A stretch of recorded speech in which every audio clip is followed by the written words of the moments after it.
Guys, heyo. Okay, wait.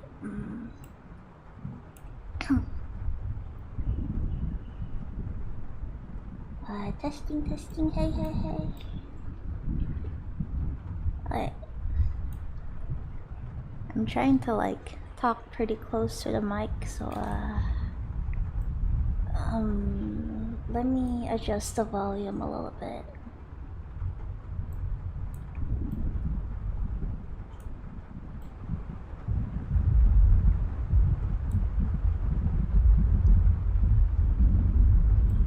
Alright.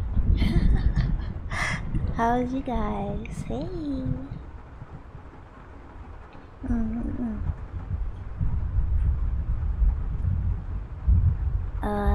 Should be good a little bit.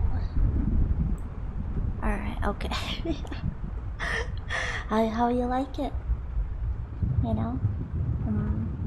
We're gonna have Hi, Ohakoka. Well, it's not really morning, but let's just say it's like permanently night right now.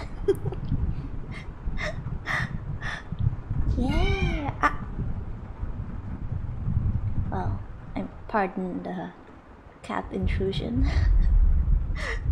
Alright, so all the story that I actually take was from Arno Sleep, so hopefully there's some that you guys haven't read before. Yeah. Alright, before we start, actually I kind of need to BRB a little bit, just a little bit. Alright, just gonna get some drink and get ready. Give me a bit. Alright, I'll see you guys I'll be like over here, maybe. So yeah.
Okay.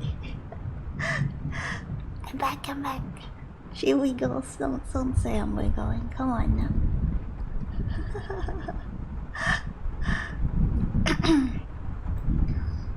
Alright. You ready? I'm actually alright, before we start, I just wanna say that this is probably my first time, how'd you say, narrating?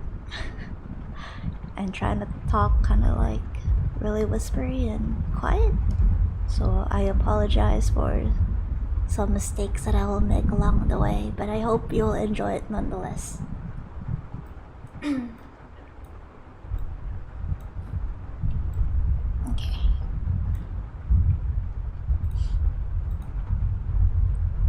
Oh. Wow, where did you go? There you go. Alright. Ready for spookiness. Alright. The first story. I was on a sleeper train. There's this guy who kept on tapping, then he stopped. Alright, let's see.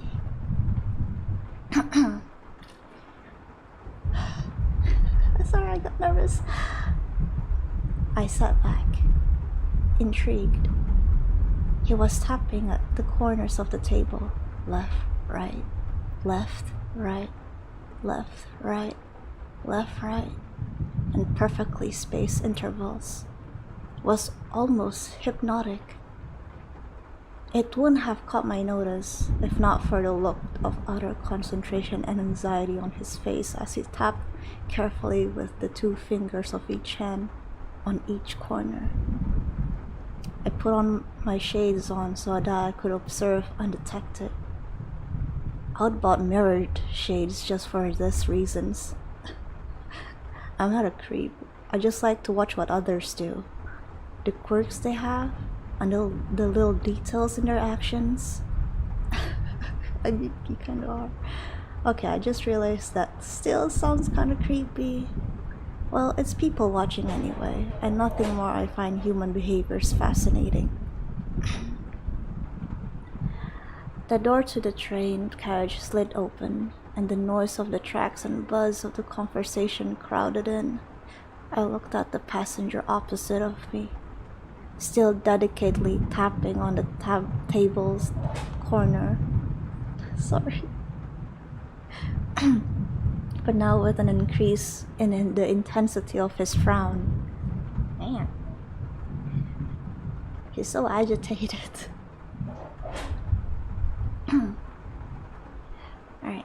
continue. Hi there. A chirpy young lady was at the door. Her presence poured into the room, energetic, lively, unstoppable. I contemplated pretending to be asleep. Then I saw the distress rolling on the tapper's face as he tried desperately to keep his beat going, determinedly ignoring the lady. I sighed, then plastered a bright smile on my face to match her sunshine vibes. Hey, we've got the bottom bunks. Hope that's all right. Both top bunks are free for you to choose. Great, thanks. She smiled at me. Then her gaze drifted to our fellow carriage bunker. Then looked confused. She looked confused, then concerned for a moment. She opened her mouth, and I immediately spoke up again. Let me help you with your stuff. I grabbed hold of one of her end of her heavy backpack. That did the trick. She shifted her attention back to me and grabbed hold of the other end of her backpack. We heaved it up onto the upper bunk. Thanks. She looked back at the tapper, but this time she didn't try to say anything. She just raised an eyebrow, then turned to climb up the ladder to her bunk.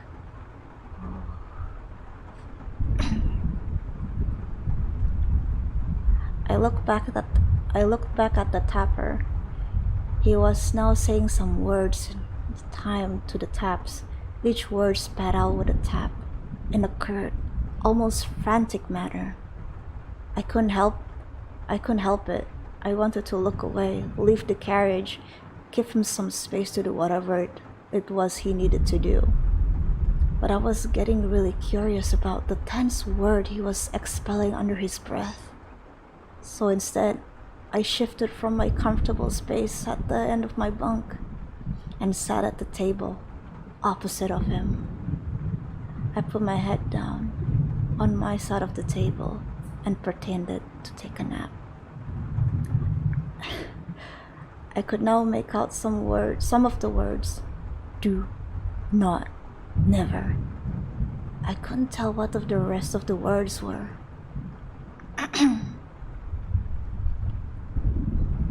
He was pronouncing the words in slightly varying ways, as if attempting to say them in a perfect way, enunciating every phoneme the words held. I kept my head down, just listening to his words and taps, and without realizing it, somehow drifted off. I don't remember what I was dreaming about except for the last scene. I was walking down some steps and then realized that the ground wasn't there. I walked off the last step and fell. I don't drink.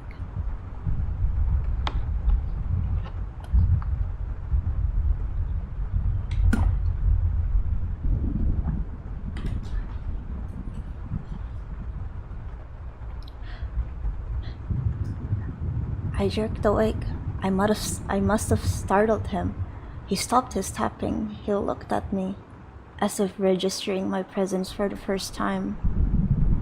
We stared at each other for a moment or two, then he looked down at the corners of the table. I could already see it happening, him getting distressed about his tapping ritual being disrupted and falling back into a frenzy of tapping and chanting. Hey, nice to meet you, I said before I could think it through. He looked at me with a tinge of surprise. In the bunk above him, the lady turned to his side and looked curiously at our interaction. Hey, he said softly, looking nervous and uneasy. Where are you headed to? I kept my tone light, pretending not to notice his hand clutching the corner of the table. End of the line. Oh, that's good 2 days away. Yeah, he said, nervously running a hand through his hair, then immediately gripping tightly onto the corners again. Hiya. He turned quickly at the sound of her voice from above. The lady was climbing down the ladder to join us. "Great to greet you guys," she chirped. Her enthusiasm seemed to physically repel him. He leant away from her, while still holding onto the table's edges. "Hey, you're up. Nice to meet you too," I said. She gave me a wide grin, which faltered a little when she turned to him. He did not meet her eyes. His tension and anxiety were palpable. "Well, I'm going to have an early dinner. Check out the food at the dining car. You guys want anything?" No thanks. Let me know if the food is good." I kept my voice upbeat, matching her energy. She smiled and gave me a thumbs up, then left the carriage, closing the door behind her. There was a long silence after that. He seemed stiff, unsure what to do. I was pretty sure he was fighting the overwhelming urge to tap on the table corners again. Sorry. "It's important to you," tapping the table edges and saying the words just right. I kept my tone as nonchalant and non-judgmental as possible. He looked up at me with a mixture of surprise, anger, which quickly dissolved into puzzled wonder as he realized I wasn't making fun of him. "Yes, I need to say it just right. I need to tap it just right. I need to do them both just right." I wanted to leave it at that and go back to my relaxing journey to my next destination.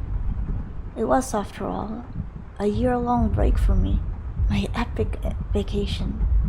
But my professional instinct took over. "Why do you need to do them just right?" I just need to." He stared resolutely down to the table.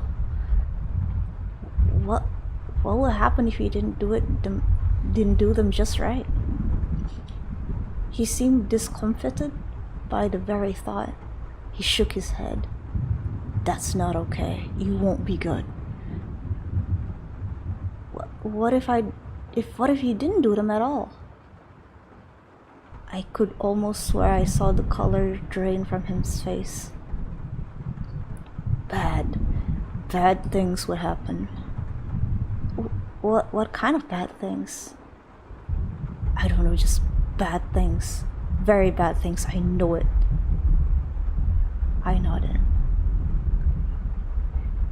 It's a terrible feeling. You know something horrible would happen. You stop, you refuse to do it, and you can feel the dread in your body. This explicable, paralyzing fear. It builds up until you snap and do whatever it is you need to do to ease it again. He looked at me with the first sign of actual interest since our journey began. "Yes, exactly that." I nodded again, then added, "I was that way with lights too."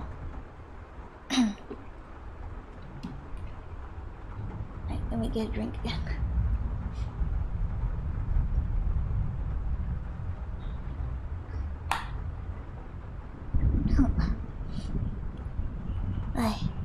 Okay. I had to switch my lights on and off, until I was thinking exactly the right thought in the right way, while the lights went off. Otherwise, I was convinced horrible things would happen. I smiled gently at him. But one day, it got too much for me. I didn't want to live my life repeating my actions over and over towards some unamenable event. So I just stopped. I switched off the lights while thinking a bad thought, sat down, felt the fear come crashing down on me. I felt like I was suffocating with fear, with horror, with this intense dread that convinced me that I would deeply regret not getting things just right, that I had somehow caused some horrible destruction. I looked up at him. His expression was unreadable. But nothing happened. I continued. Nothing bad happened. Even though it felt so real, felt like it was going to happen. He stayed silent. I cleared my throat nervously. I would work with others too, who had these issues. When I was a psychologist, they felt these things too. The fear, the terror, the urge, the need to do whatever their fear was telling them to. I trailed off. His expression was becoming a familiar one. He was frowning. He seemed to be finding the right words to say. You're describing OCD. I know what I have seems like OCD. I've been diagnosed with OCD. It's not OCD. He began tapping again. How is it not like OCD? I'm sorry, I didn't want to jump to any conclusion. I just want to understand what's going on. He took a deep breath and closed his eyes, all the while still tapping. It was a long while before he spoke. When I stop tapping, bad things do happen, or they do begin to happen. But I've always stopped them in time by tapping again. Could you tell me more? Tap, tap, tap. At least he wasn't back to spitting out those words. I've tried to stop before. Of course I've tried to stop before. You think I don't know how I look to others? You think I want to live my life enslaved to these acts? I want to hang out too. I want to talk to others. I want to be normal. But I can't. I've got so fed up. I've tried to stop so many times, but every time I do, something happens.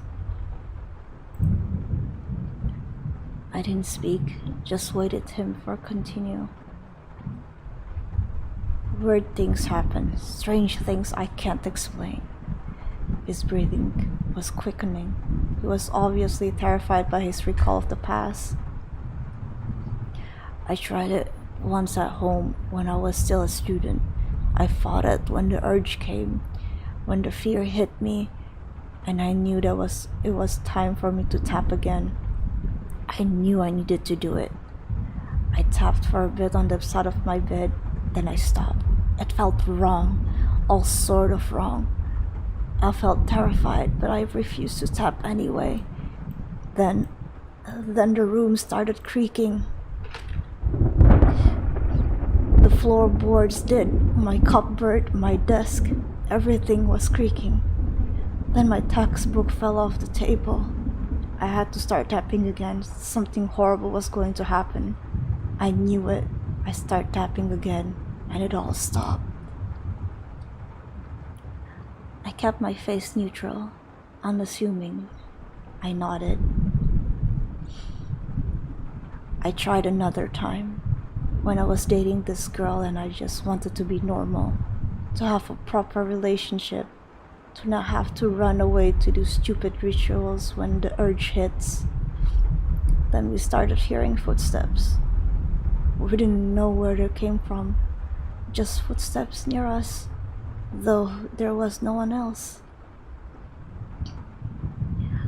The footsteps got louder, closer, and I had to go, I had to leave. I ran off and found this lamppost. It felt right. I started to tap on the sides of it, and it stopped. The footsteps stopped.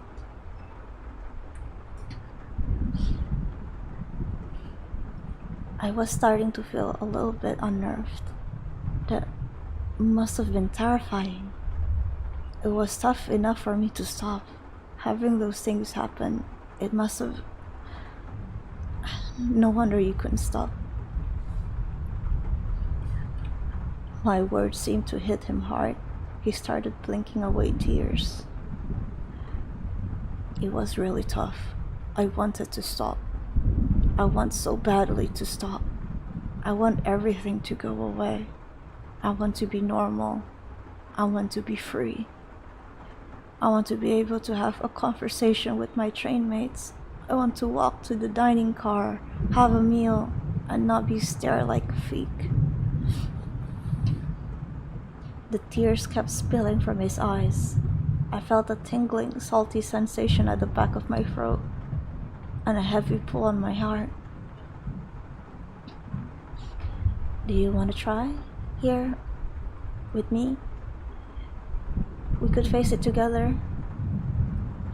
His tears gave way to proper sobs. I didn't know what to do. I just sat there looking at him silently. When his sobs subsided, he lifted his reddened eyes and regarded me for a while.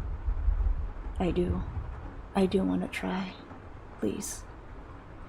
Maybe it would be better with someone else around. I let out a small sigh of relief. I was hoping he'll be willing to try. I couldn't deal with the thought of him going about his life, living the way he did. I just wanted to point out another thing that could help us along, I said. He watched me expectantly. It can really help to think of what's the worst thing could happen and compare it to your life as you're living it right now, and be okay with the worst thing that could happen, to rather face that possibility than live as you're living now. He seemed uncertain, scared. For me it worked.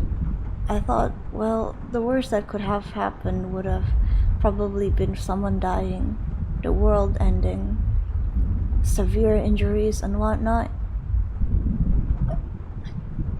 And I realized I would rather just let it happen, get it over and done with, than keep doing these gestures and these repetitive actions, being slave to my fear. I would rather be done with it, whatever the cost. He considered my words with a grave expression, then he nodded. I'm willing. It's been too long, too much. It's not allowed me to have a proper life. I smiled at him. Then let's do it. He looked at me, still tapping side of the table. Then his jaw tightened. Then he nodded. A few moments passed before he stopped tapping. He put his hand flat on the table. We waited. The first few minutes seemed to take an immense toll on him. His face was pale, and cold sweat beaded his face. His breath was shallow and quick. More time passed, and he seems almost ready to relax. Then the lights in the carriage flickered. He seemed to almost jump out of his skin. He reached out his hand to the corners of the table, but I grabbed them and placed them back on top of the table. I pressed down on them for a while, then let go.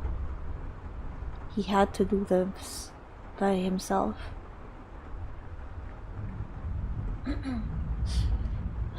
The light went out. I took a few deep, calming breaths. This was a coincidence. I knew it logically. This was a highly unfortunate coincidence. But that was all it was. And if I could help him through it, he could be free from these obsessions and compulsion for the rest of his life. Or at least be less controlled by them. I grabbed his hand to make sure he didn't start tapping in the dark. He whimpered a little. He couldn't see my face, but I smiled at him nonetheless, hoping that I could send him some reassuring vibes. Then the train just juddered to a halt. I began to feel cold pricks of my sweat on my own face. I realized my face was tensed up, my grip on his hand tight. I forced myself to relax. He grabbed onto my arm once I lessened the pressure on his hands. Despite my fear, I felt heartened. He was determined not to tap no matter what. We sat in the dark silence, ignoring the aura of doom and fear that had settled around us. Then we heard the breathing. Something was breathing heavily on the bunk above him. A cold needle of fear pierced my heart. We stayed incredibly still. Their breathing came downwards. Whatever it was right next to him now. We could hear the rough wafting of air as it breathed onto his face. I heard his breath quickened and his hand clamped painfully on my arms. He still wasn't tapping. I felt a deep respect for him even as I contemplated my impending doom. Then the raspy breath of whatever it was shifted. It was by my right ear now. I could feel it. It was strangely cold. Every time it breathed in, there was that wet, rattling sound. When it breathed out, my ear was grazed by a sharp cold gust. It stank. It had a horrible, rotting stench about it. But still, we grabbed hold on of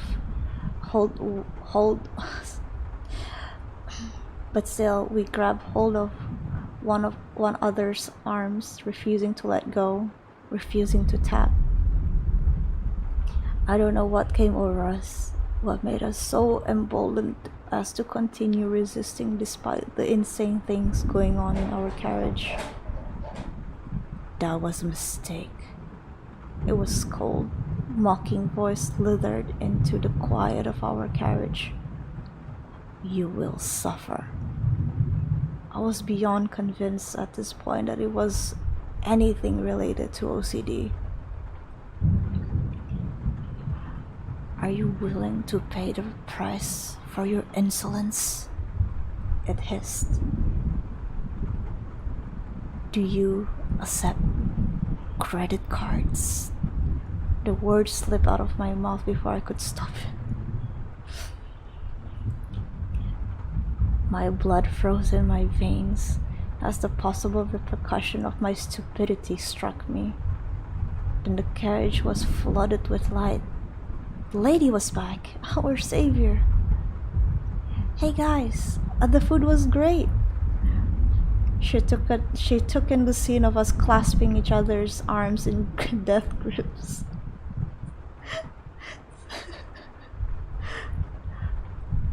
Oh wow, okay, you guys sure bonded without me.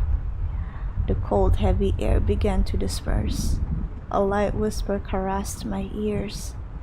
I'll be back for you. Then it was gone. Its presence ebbed away just like that. He looked at me with shock and relief on his face. Yeah, we did. He said, smiling at me in gratitude. A pure joy began to light his face. He looked like a whole different person. I smiled back at him, shrugging off the disquiet I felt. We did.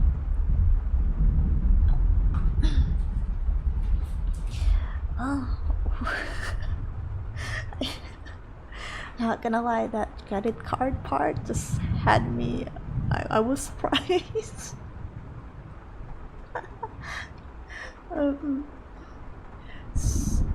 Damn. I don't know what that guy did. I don't know what this guy that has been tapping did to suddenly have whatever thing happened. But yeah, that's it for I was on a sleeper train. There's this guy who kept tapping, then he stopped. Story. But yeah, that was interesting. Cash or credit? I don't know if it's like a good idea to just go to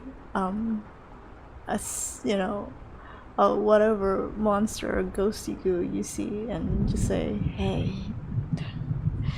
would you like Do you accept credit card? Ghosts don't take credit cards. Oh gosh. Well, it seems like whatever is haunting the tapping guy is now tapping the OP. Oh gosh. Credit card debt, true horror.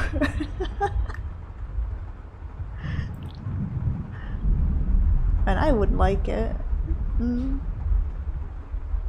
I wouldn't like it at all. No. What do you think? What do you guys think about the story? Hopefully it's understandable enough.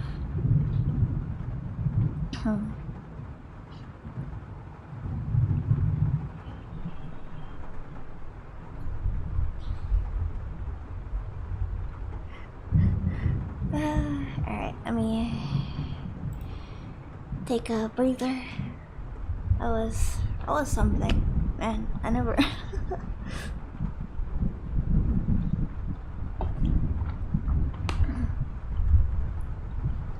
was spooky. A slow build up. Yeah, definitely a slow build up. Meh. It was okay.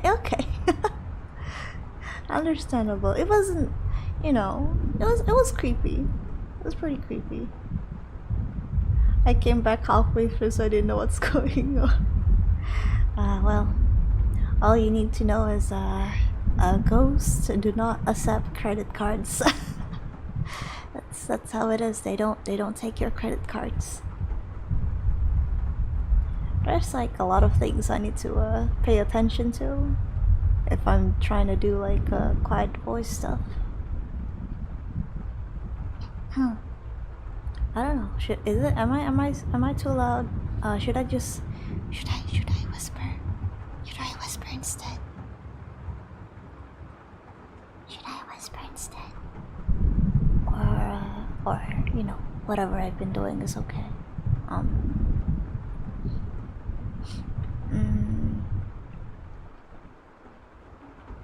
shit. Gwen quiet voice hits different, not gonna lie. Well, you know, it's hard.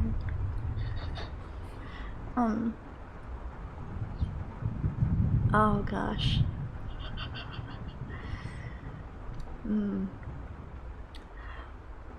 This next one's gonna be really interesting, by the way.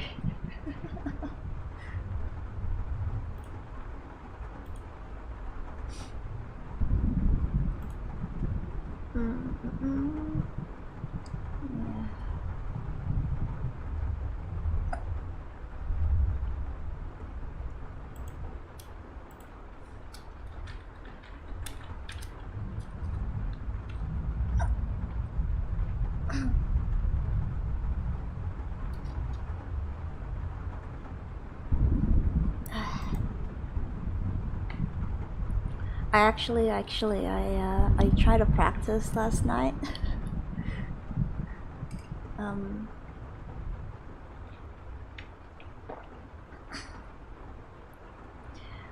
it was really hard.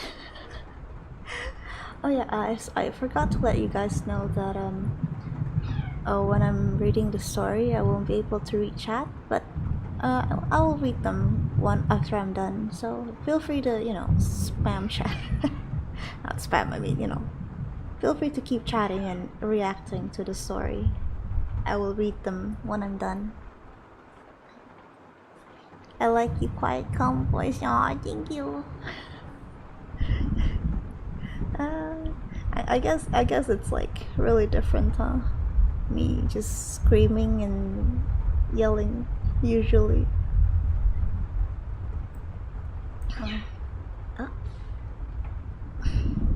I kind of want to sneeze. Give me a bit.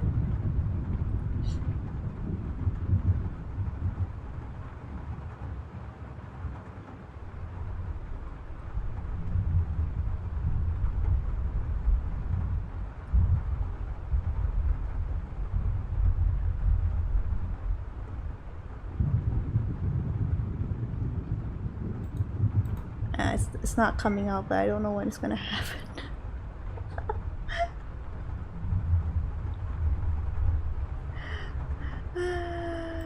Alright. Next up, let's go to the next one. And I'm not looking forward to this because it involves a grandparents, an old person. I don't like it.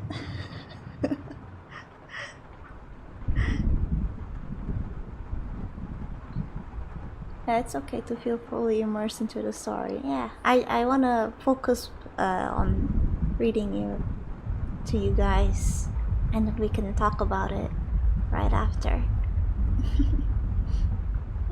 Intermission break. But yeah, alright, let's you guys ready for the next one? You guys wanna bone crack ASMR?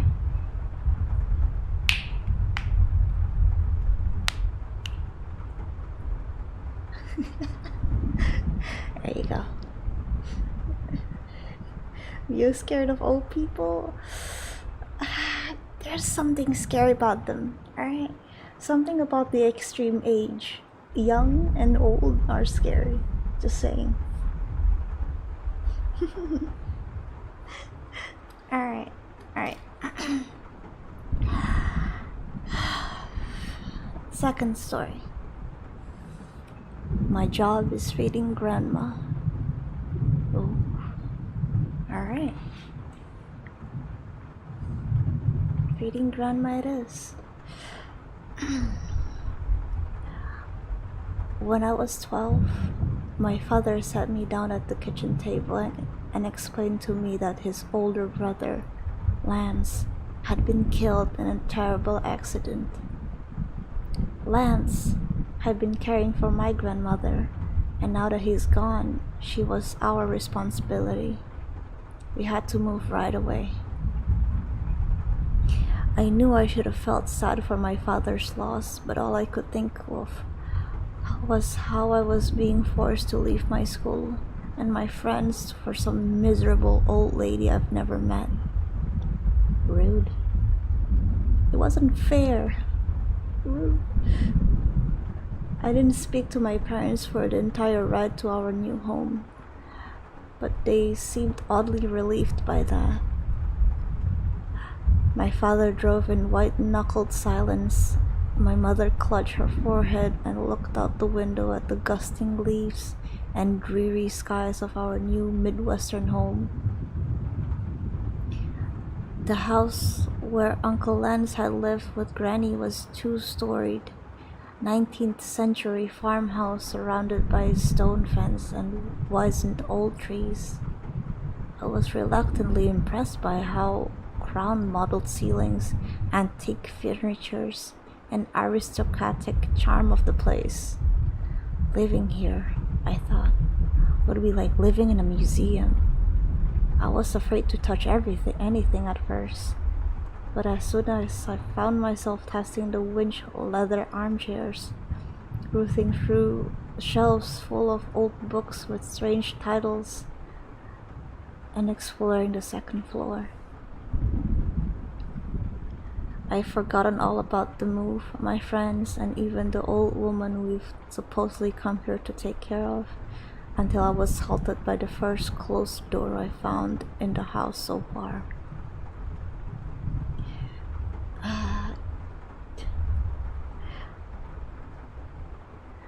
19th century farmhouses are never a good thing?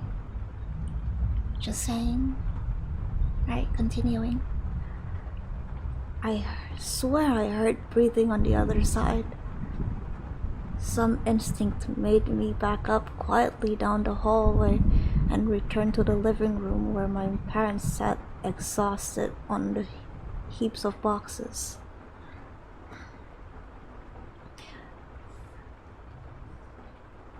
That closed door at the end of the hall, is that Grandma's room? I ventured.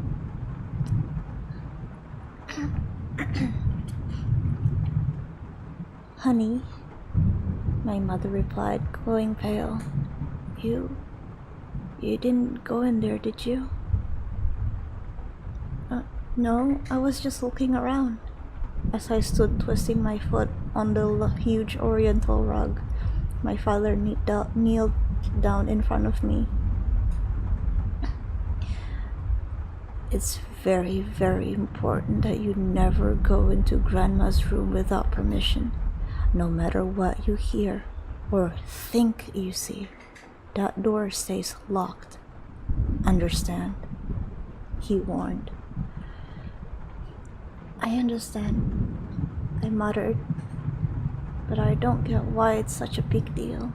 You guys are acting weird. Your father is just tired, honey, my mother sighed. Why don't you choose a bedroom and unpack while we get dinner ready, huh? That was how we came to be sitting around on the ornate black walnut dinner table beneath the glow of stained glass lamps, eating macaroni and cheese from plastic bowls. It was almost midnight by the time we was finished. My father yawned as he did the dishes. Then the doorbell rang. Oh God, my mother whispered. Is it starting already? Stay here. My father hurried to the door, peered down the hallway. I watched a shadowy figure hand my father a black food delivery case, then returned to the van that he had left running.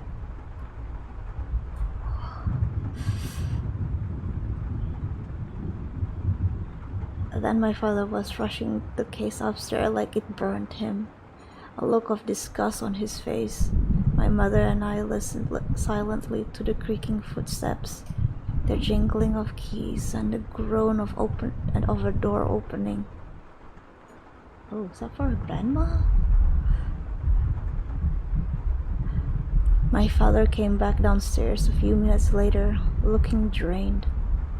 He left the black case on the porch, washed his hand and face several times in the kitchen sink, and announced that he was going to bed.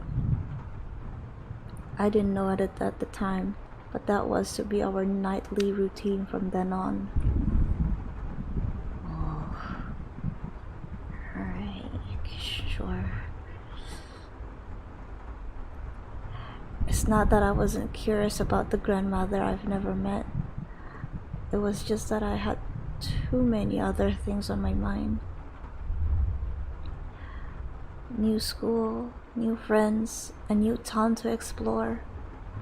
If the thick wooden door at the end of the hallway had to stay closed for everyone's safety, as my father said, then that was fine by me.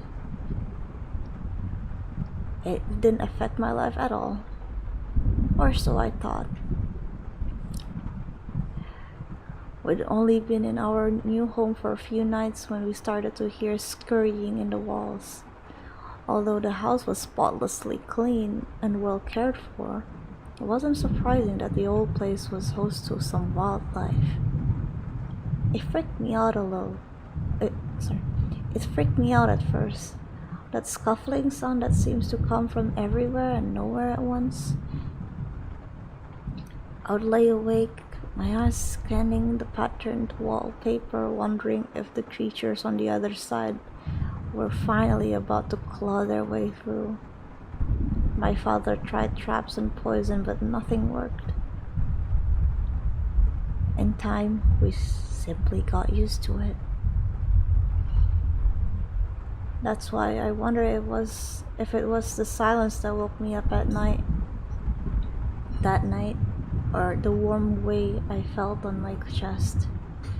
When my eyes popped open and saw 3 other pairs of eyes staring back, I was too scared to move, almost too scared to breathe. I could feel the rats' horrible screaming tails and smell their fetid fur. Even worse, I could understand their squeaks.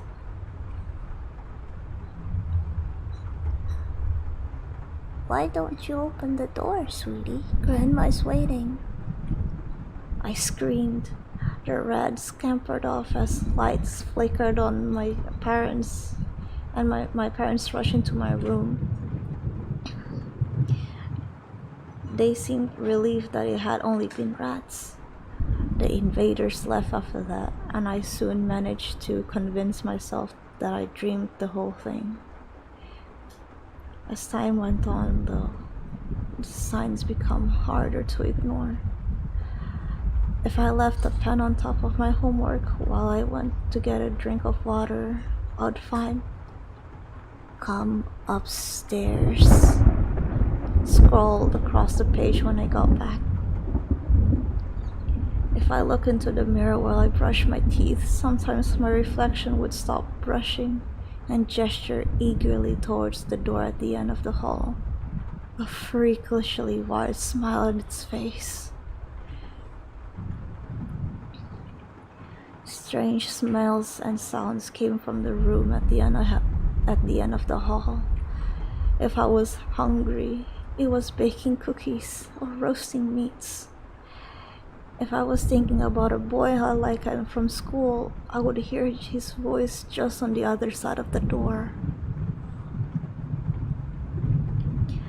These messages, or whatever they were, took a toll on my mother and father as well. For the first time,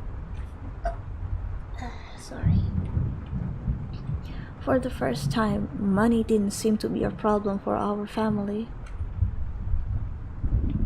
And my mother dove headfirst into online shopping, DIY projects, and whatever else she had to do in order to forget about our bizarre situation. My father, on the other hand, stayed away from the house for as long as possible. He would come home just before the midnight delivery, and even then he usually had booze on his breath. One night, he didn't come back at all. Ding dong. My mother and I looked at each other, then back at the door. It was midnight and my father wouldn't have rung. Ding dong, ding dong. My mother took out a cigarette. Since when had she smoked? And gestured towards the door. You better get that. But I began. You'll have to learn how to take of her eventually. My mother shooed at me with a cloud of smoke. She'll be your responsibility after we're dead. Oof. I gulped and opened the door. The face of a man outside was hidden in shadows. A trench coat his body, although it was summer. When he held out the black delivery case, the kitchen light made his grin flash like a blade of knife. Oh. The moment I took it, he was gone. Just do what your father does. My mother tried not to look at me as she spoke. Take her dinner out of the package and leave it by her bedside. Do not look what is inside. Hopefully she'll be asleep. If she's not, don't interact with her. Don't do or say anything at all. Just leave the tray, close the door, and come back downstairs. Got it? With package in hand, I made my way to the door at the end of the hall, then remembered. How was I supposed to open it? The doorknob, like the others in the house, was in the shape of a brass lion's head. I reached out for it and winced when I felt something sharp dig into my palm. Had the doorknob bitten me? A trickle of blood ran down the brass handle, but I heard the lock release. I took a deep breath and slipped inside.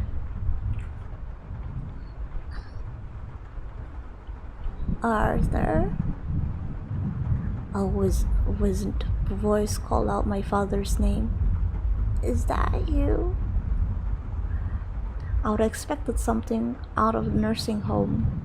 bedpans, beeping machines, the reek of a disinfectant, but this room was identical to any other in the house.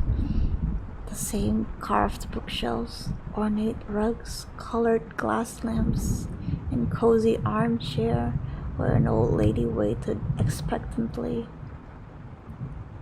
This must be Granny. She blinked, as if surprised to see me. I forced a smile and opened the delivery case. Inside was a tray covered by a stainless steel lid. Just as my mother had instructed, I took it out without looking inside and placed it on the nightstand beside Granny.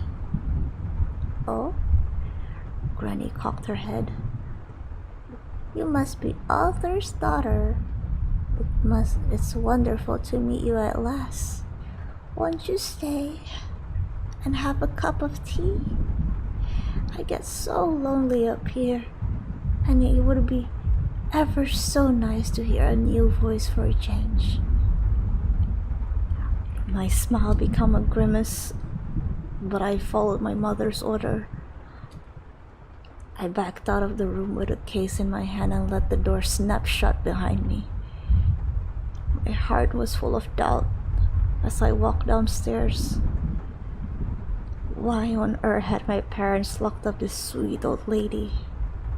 She was the spitting image of the grandmother I've always imagined. But I'd never known. One with gold-rimmed spectacles and a white bun and a mischievous smile, who wore a blue checkered dress and taught me how to garden, knit, and bake cookies. I told myself that I must be missing something. Maybe Granny Withershins had a weakened immune system, dementia, or some other condition that meant she had to stay inside. But even so, as I trudged down the stairs, the front door flew open. My father saw the black case in my hand and looked with horror across his pale and sweaty face. You didn't let her? He bellowed at my mother, who was still smoking and staring out the window into the night. She waved her hand. Honey. My father staggered forward and wrapped me in a bear hug. Aww. It smelled like vodka martini. I'm so sorry, but I have to ask, did you talk to Grandma? Did you take anything she gave you? No, I muttered. That's good. My father whispered to himself, You did great, honey. But you have to remember, you can't trust anything that Grandma says or gives you, for everyone's safety. I understand. But as time went on, I wasn't sure I did. Grandma seemed fine. If anything, it was my parents who weren't right in the head. My mother ignored me. My father was hardly ever around. Other nights he came home late. I took over bringing Granny's her meals. Soon the delivery driver met me with the look of sad recognition, and I no longer even flinched at the drop of blood needed to open the door.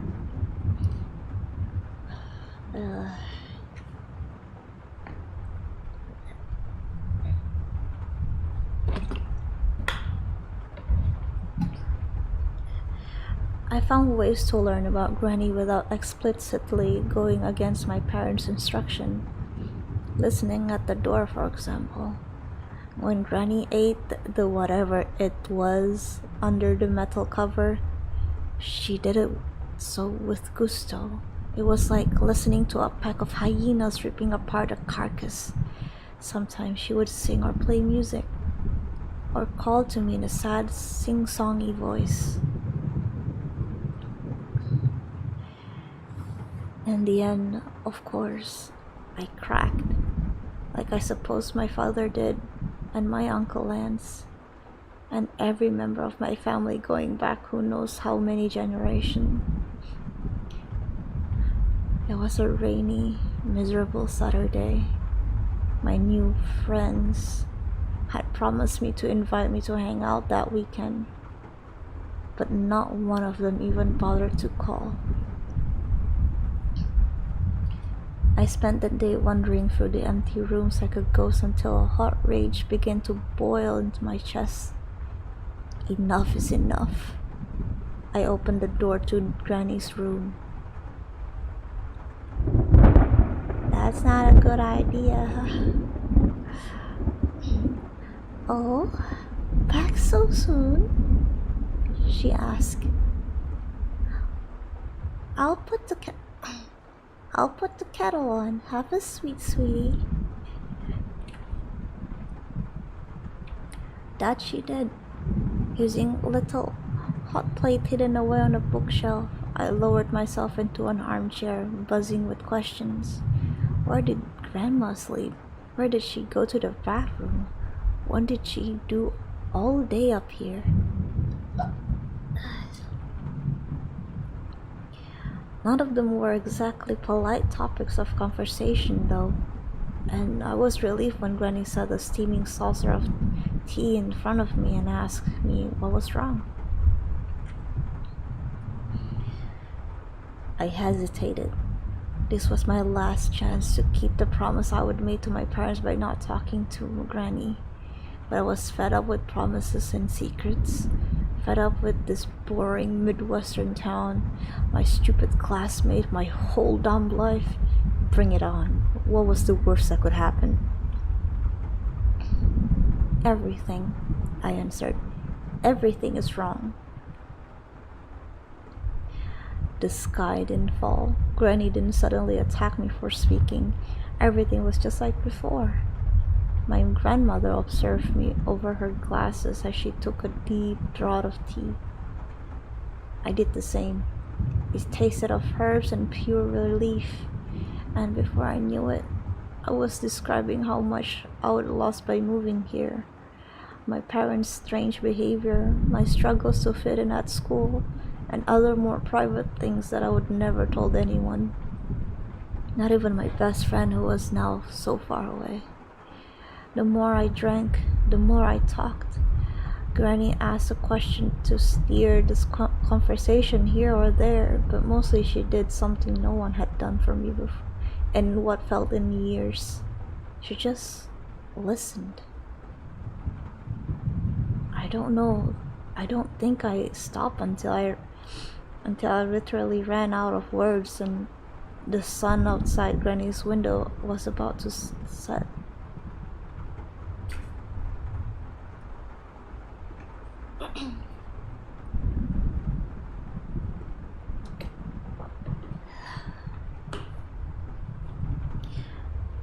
I think I better get going. I got to my feet. Of course, Granny understands. That was such a lovely chat. I hope you come in for another visit soon. I closed the door as quietly as I could. I was so worried about getting caught that I didn't notice the string that I brought with me when I stood up from Granny's chair. It led back under the door, and as soon as I crossed the threshold, it detached from my skirt with a mind of its own. Of course, I wouldn't learn that until later. I was still trying to sneak back downstairs when my father's voice boomed out from my own bedroom. Apparently, he'd been looking for me. Just what do you think you're doing? My father snarled. Nothing, I sobbed. I know where you've been, honey, I'm afraid you're not taking this seriously. I know how it looks, but I'm your father. You got to trust me. Trust you? I snapped. I don't even know you anymore. I regretted the words the moment I said them, but there was no going back now. My father hung his head.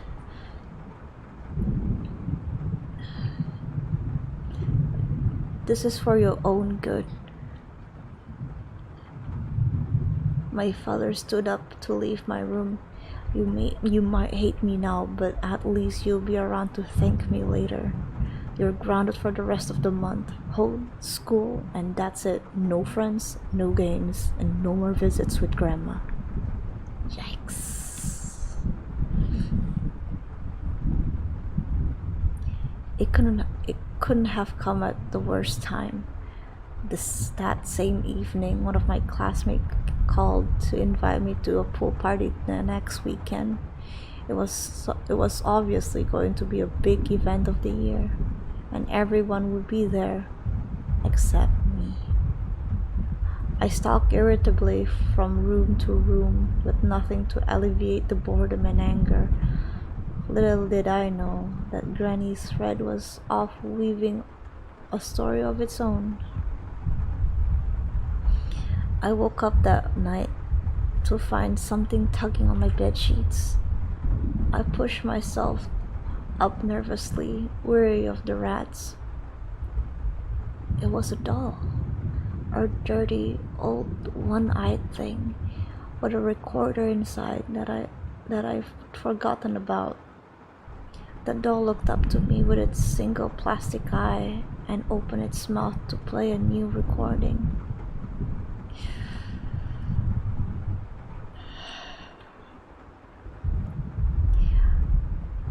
You've been ever so kind to me, sweetie. Why don't you let Grandma out of her room for a bit? As I sat up, the doll pulled itself onto my bed and waddled towards me. In its empty eye socket, I could see that it was filled with string. The end of the cord trailed out of my room. If we go out together, Grandma can make your daddy see sense. Then he'll let you go to the pool party. Wouldn't that be fun? It might have sounded great if it wasn't coming from a rap recording in the mouth of an animated doll. I looked frantically around for something to cut the thread. My eyes settled on a pair of scissors on the nightstand. As the doll climbed towards my face, I snagged the scissors and cut its cord. The doll fell lifeless into my bed, but Granny's string wasn't done yet. After recoiling, it slithered back inside the doll, then recoiled around the scissors, yanking them out of my hand and lashing them to the dolls. It now held them like a butcher knife. Oh shit.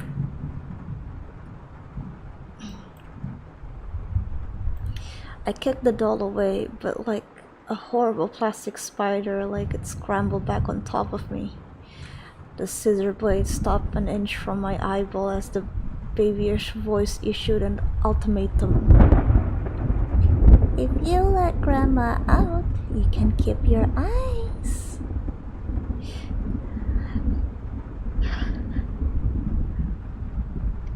With the doll latched tightly onto my head, I opened my bedroom door. The hallway had been transformed into a tunnel of thread, like the layer of a funnel web spider. The only open path led directly toward the last door of the hallway. I thought about my mother's distant look, my father's drinking and obsession with staying out of the house. Had my parents been dealing with this stuff like this since we'd moved in, hiding it from me, so I didn't have to endure the horrors that Granny was weaving around us? I barely felt the prick of the doorknob as I stepped inside. Hello, dear. Granny smiled. Can you please get this thing off me? I begged. I'm afraid not, sweetie. It's here to help you do the right thing. The string that animated the doll, I noticed, was wrapped around my granny's fingers. Now, Hold the door open for Granny now, won't you? I felt my throat go dry. I stepped back, ready to let Granny through. Stop! My father, in his pajama, fought with the web of string. Granny stood, and as she did, I noticed that the doll no longer moved. The string only had powers outside of Granny's room. In here, it seemed the old lady was powerless. I ripped the awful doll from my head and threw it onto the floor where it was lay, a useless toy. As I sprung back from Granny's room and slammed the door, I heard a monstrous wail from the other side. I knew she was going to work on you, my father panted. But she can only hurt us with what we give or take from that room. In there, she's powerless. She can mess with our senses and manipulate our desires, but she can't hurt us. Not as long as we take care of her and keep her in that room. Who is she? I asked. What is she? Our cross to bear. Every family has at least one secret. She is ours. Uncle Lance didn't have an accident, did he? No, my father sighed. He didn't.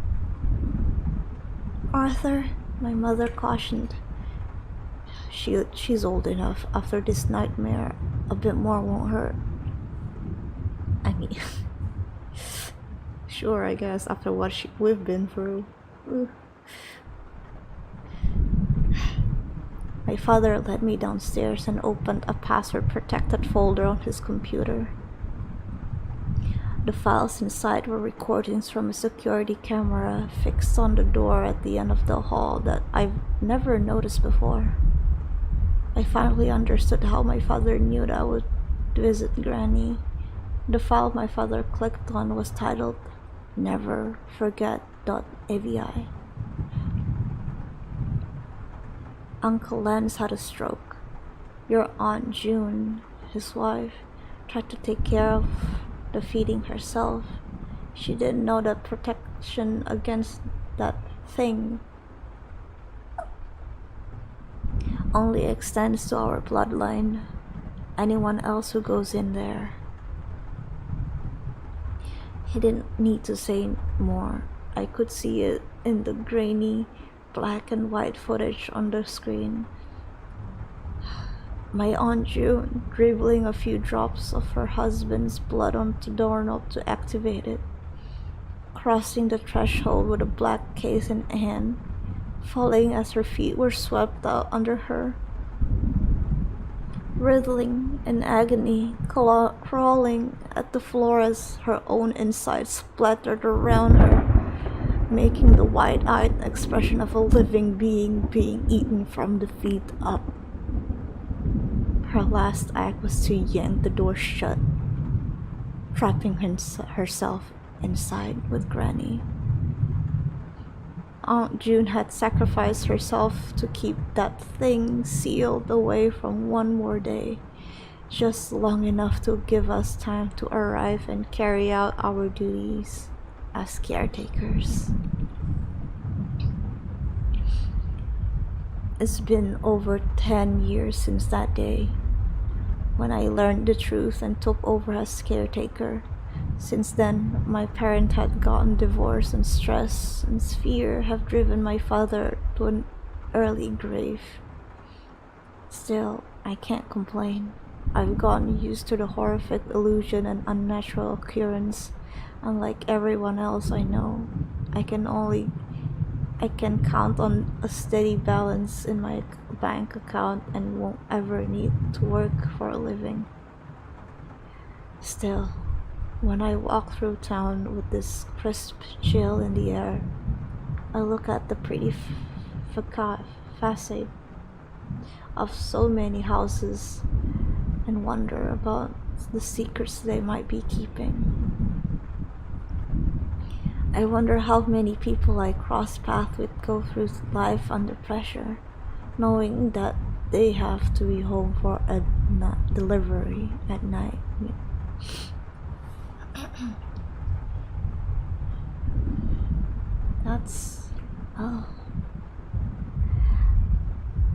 That's the end of my job is feeding grandma.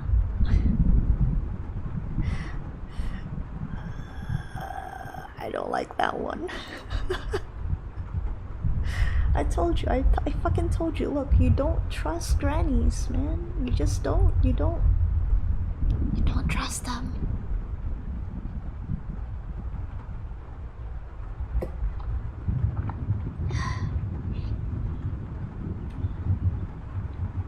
I don't.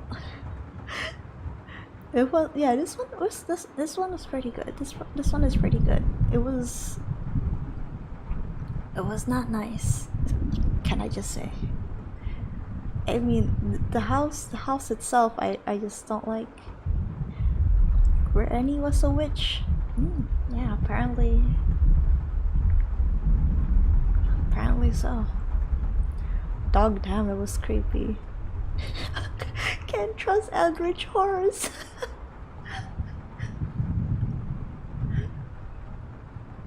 Can't believe you guys are saying like she has COVID.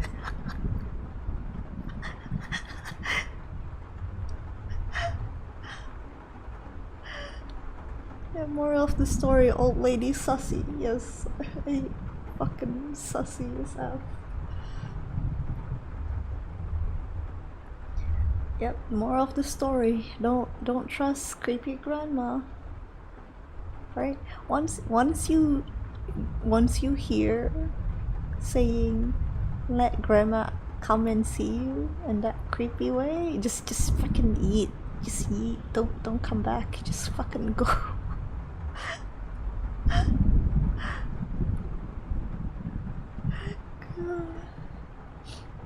I swear, grandmas and grandpas are the scariest, right?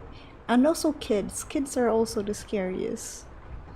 Like, somewhere in betweens are never that scary, but the extreme ages, the extreme ends, are the scariest. I don't know why. You know? It's just weird.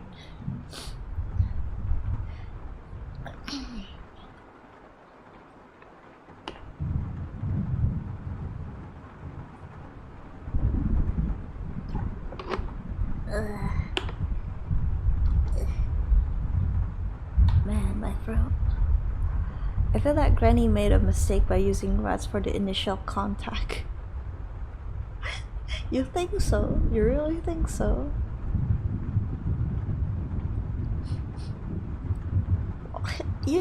Onion, I'm not. Look, I'm not a granny, okay? Looking at you, children of the corn. Yeah, and well, those stories with what do you call it? The black-eyed children's also freaked me out. That is not fun at all. No. I think I saw Granny peeking outside your window, bro. Fuck you.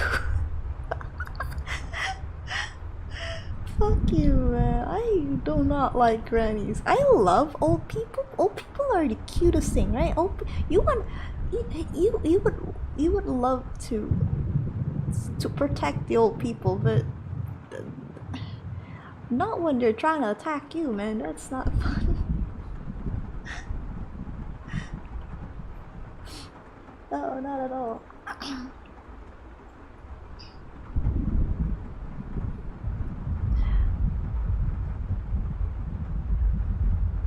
That's just what you want me to think of you. I mean, you know, I'm like 6 and you know. How old am I? How old am I? 6.25 years, gremlin years old. Yeah, no, we're not. Come on. You know, we might, you know, we live for a long time. Granny feeds you and give love and presents, but Granny makes me want to get hold of you and Granny. Yep. You know, maybe next time if I go to Granny's house, I would like hold a holy water in my hand and be like, "Hi, Granny, can you bake me cookies?" And just, you know. I don't know. I would love to have a granny that would like bake and knit and do all the granny stuff, but I didn't get to do those. I don't really grew up. Damn 6.5-year-old gremlin. Not a half, a quarter. Alright. Have a drink, Granny. Oh my god.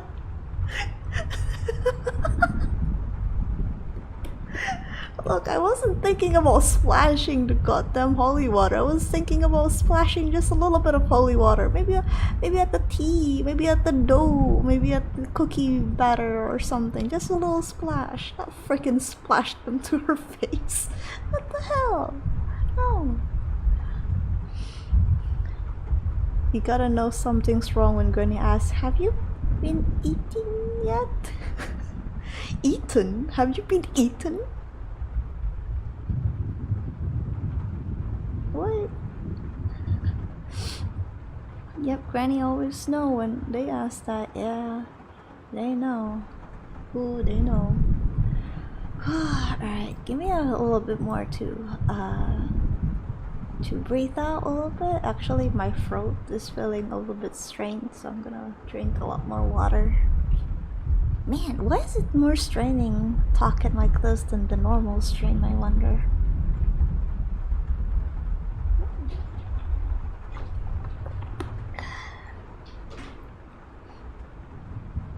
Man. But you know, some other things, I actually really like old farmhouses because they look really neat but spooky at the same time. Oh, am I lagging? Okay.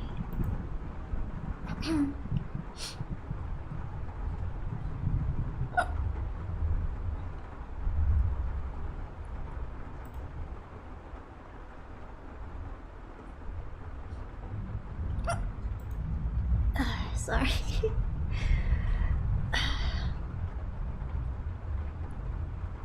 You're trying to be spooky and ASMR like, so it's more stress for your voice. I guess so. I had fun though. It was pretty fun. There's a lot of things to practice, especially knowing the intonation of stuff. Not intonation, the tone of stuff. I think like the last story I had a few troubles. I noticed. I think the one that I noticed the most was the part when the old guy hands something to father, but I read it in the wrong order or like in the wrong way, so it doesn't feel like it made sense. I don't know. Hick SLR. Nah. Right. Let's stretchy.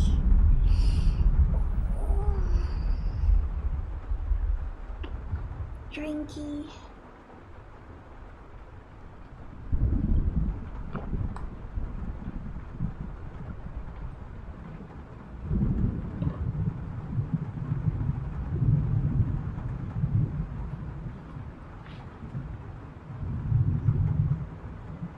Wow.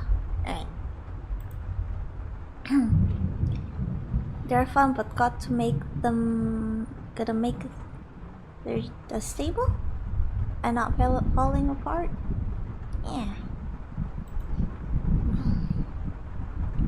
Alright, this one, I think the next story isn't as long. Should be fine. Okay.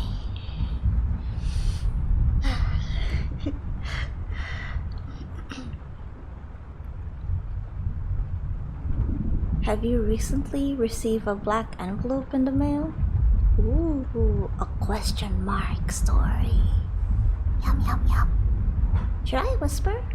Can I whisper in this one? You guys want me to whisper in this one, just in case, so I can. I know.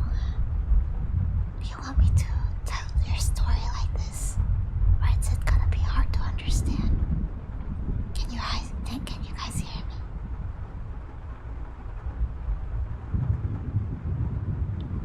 Do you want this one to be a whisper?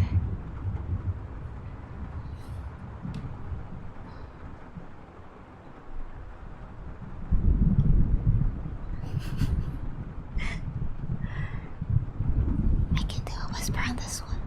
I mean, it's up to you guys. Go ahead. Okay. Just let me just adjust my mic a little bit. It's not like in front of my mouth. Okay.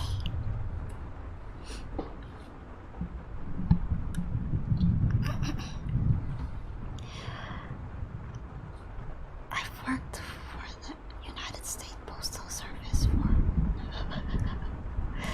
most of my adult life.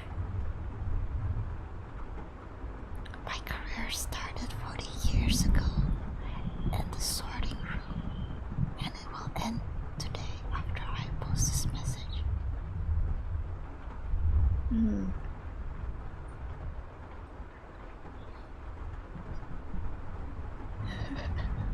Sorry, I'm unsure. Can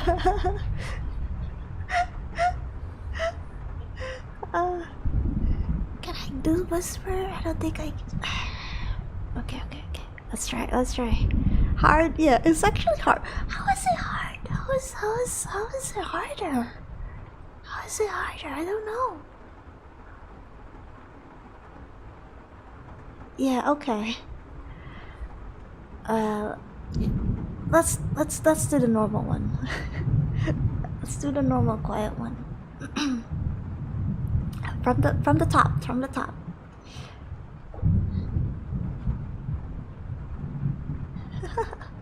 I didn't know that whisper like that would strain my voice more. Let's see. I've worked for the U.S. States Postal Service for most of my adult life. My career started 40 years ago in the sorting room, and it will end today after I post this message. They're suppressing any leaks. They might even find a way to sweep this under the rug, but I have to put it out there. If I don't, I'll never get another night's sleep.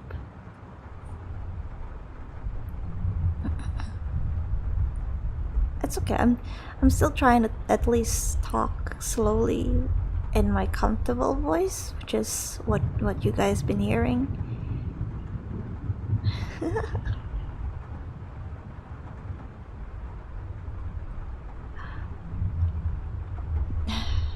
There's a good chance you'll receive a black envelope in the mail one day in the near future.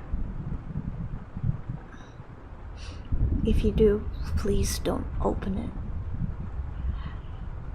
Nothing bad will happen right then. The envelope itself is really special, but inside of it you'll find a white condolence card with your name and date written in a pretty golden font. I promise you don't want to know I promise you don't want to know that date. None of us should know the day that we die before it happens.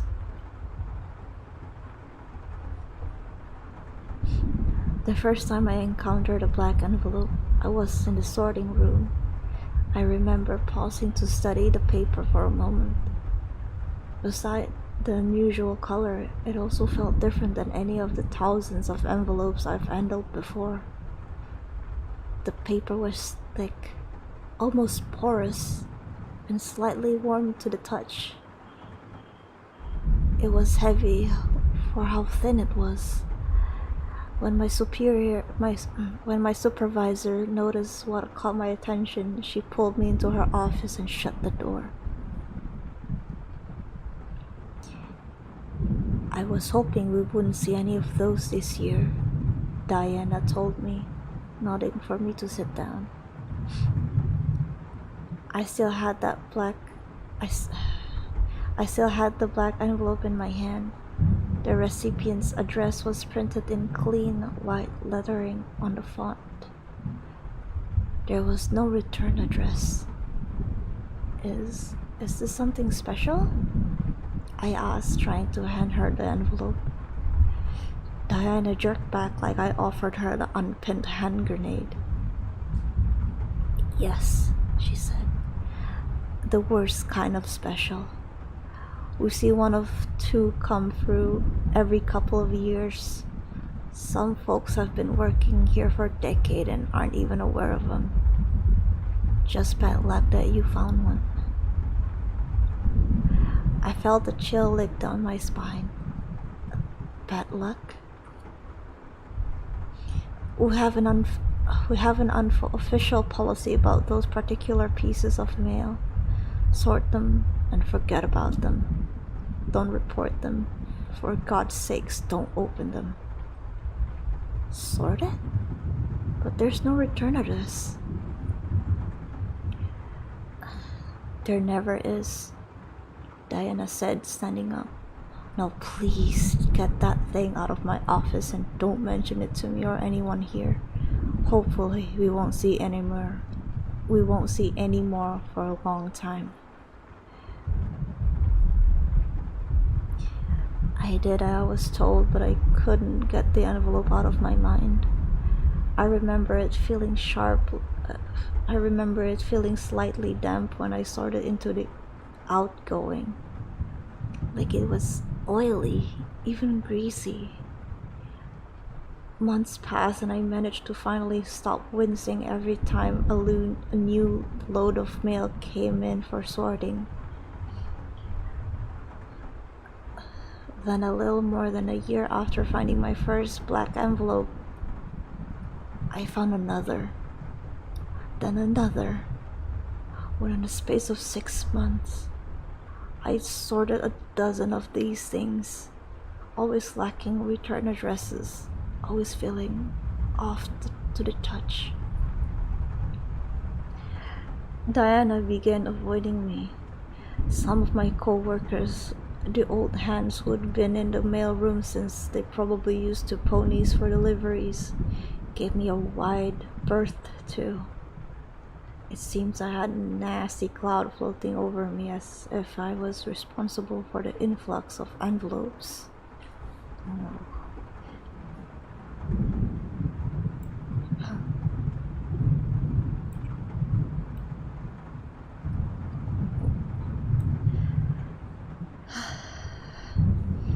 I began having nightmares, vivid but smeared panic dreams full of heat and shadow and violence. The next year, I was transferred from sorting to deliveries. I suspect Diana just wanted me gone from the tiny smoke field. Remember, this was 40 years ago, room that passed from her kingdom. I was bad luck. That was fine by me. I laced up my boots and got a comfortable hat and started making my rounds. My first assignment was to a quiet neighborhood on Maryland's shore. You've likely seen similar places. Gravel's driveways, oak trees with tire swings, above ground swimming pools. I love it, and almost carried candies for the kids that would rush out some mornings hoping for a package or present or special letter. I brought milk bones for dogs too, who were generally much friendlier than I would led to expected. In 4 years walking that beat, I was only chased by a canine once, and when the retriever caught me, it turned out that she just wanted to play. Ah, cute. Memories of black envelopes and my coworkers' nervous glances faded quickly against the fresh air and sunlight of my new position, until one winter, when I dropped off the mail to a regular Betty Majors, was a lovely old woman with a silver hair and an endless parade of colorful bathrobes. She would always meet me at the box at the end of her drive to collect her mail in person. Usually would stand for a minute and chit-chat while she opened her letters. Oh, this doesn't bode well. I was just updating her on my engagement to a beautiful girl 2 towns over when I saw Betty frowned. She was glancing at her pile of mail in her hands. I felt cramp in my lower stomach I couldn't explain, an emerging sense of dread as I followed her gaze. Sure enough, she was holding a familiar black envelope with a white lettering.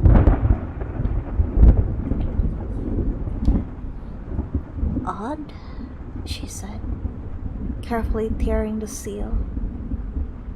I suppressed an irrational urge to yank the envelope from her hand. Instead, I watched her face as she read the message inside. Betty seemed confused. She looked up at me. No return address? Doesn't look like it. Can I ask? It's none of my business, but... Betty shrugged and lifted the small, square card up for my inspection. It's almost like an invitation, but it doesn't say what for.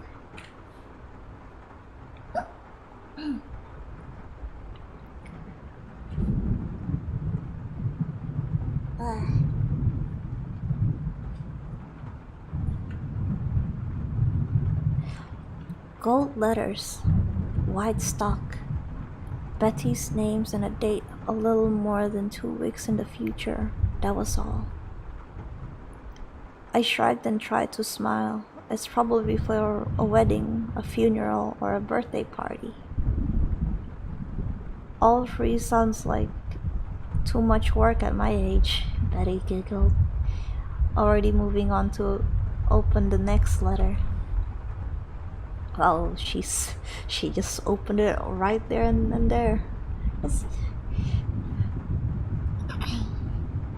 We said our goodbyes as I finished my route. I tried to put the envelope out of my mind, but the morning of the day in the letter, I couldn't help but feel anxious. When Betty didn't meet me at the mailbox for our usual chat, the anxiety began to climb towards a panic. I decided to bring her letters right to her door in case she was sick or occupied.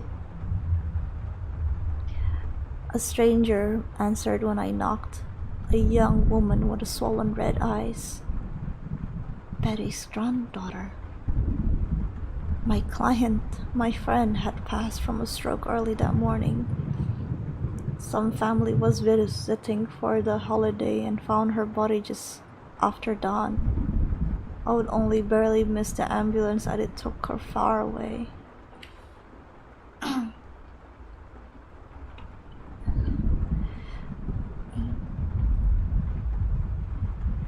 I've never been religious, but after that day, I started going to church. I always repeated the same prayer before leaving. Lord, no more black envelopes. My prayers were answered for 3 years until I had to deliver another. It was the same neighborhood and the same result. The man died 3 months after my delivery. There was another envelope the next year, another death. Other people I delivered to passed away without receiving the mysterious letter though. I could see no rhyme or reason in it. All I could do was continue my route and say an extra prayer for anyone who has received the dark delivery. Each of them died within a year of receiving the black envelope. I took a solace in the fact that none of them knew what the date meant. However, judging by the fear I saw with few folks, I worried they might have guessed.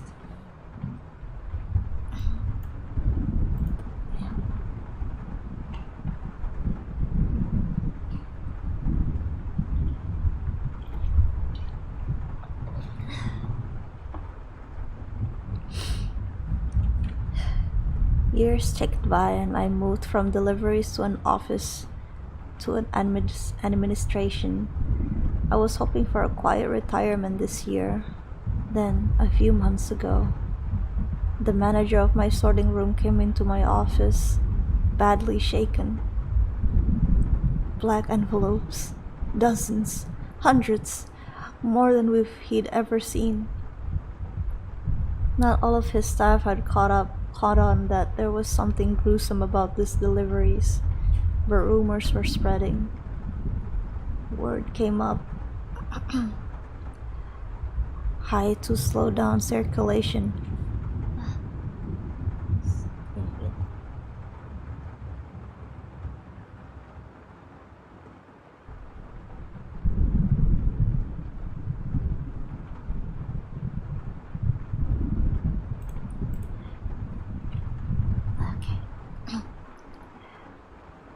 Words came up from high to slow down circulation, to act like everything was normal, basically to put our heads in the sand. Another unofficial policy drifted down from management: lose the envelopes, trash them, destroy them. It didn't matter. We'd burn the bastard by the dumpster load, and somehow the letters would be back in the sorting room the next day. No one could explain it. No one could figure out who was bringing in the envelopes or how to stop them.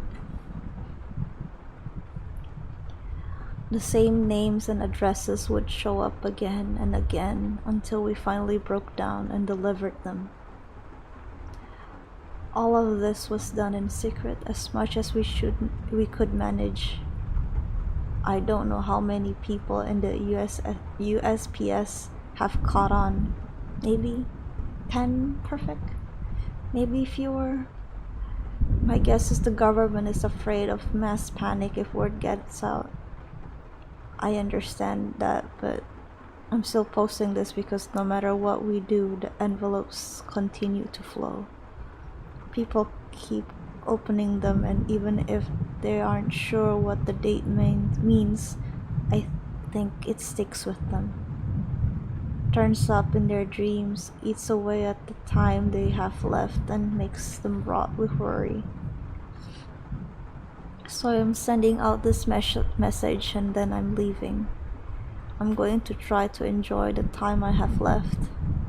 You see, not too long ago I found a black envelope addressed to me. I couldn't help myself. I read the date. You always think you'll have more time. Curiosity is such a vicious animal. When we started getting that influx of marked letters earlier this year, I snuck a dozen of them out of the sorting room to read in my office. If you apply gentle heat to the adhesive, it's not too hard to reseal the envelopes later without damage. A dozen names, a dozen strangers, but each of them had the same date written in that terrible golden ink. I pulled more envelopes at random over the next few months. The date's always the same. Over and over and over.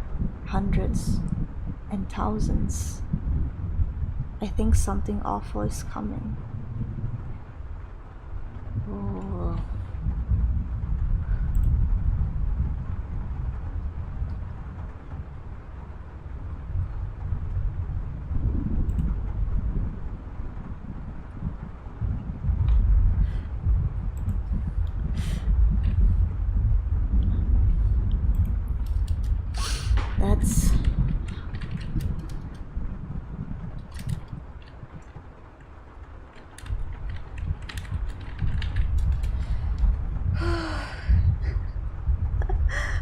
My BF interrupt me and I missed the story. Can someone sum up? Moral of the story: if you get a black envelope, do not open them. Sorry, this one was tough to read.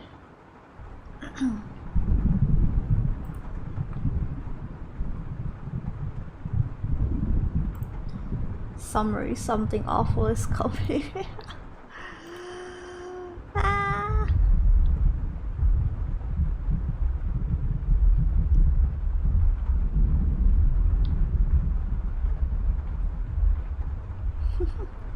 This one was very sad. It's sad. It's like as if we're Grim Reapers, you know? It's like as if these mailmen are... I don't know if I could say Grim Reaper would be a proper way to say it, but...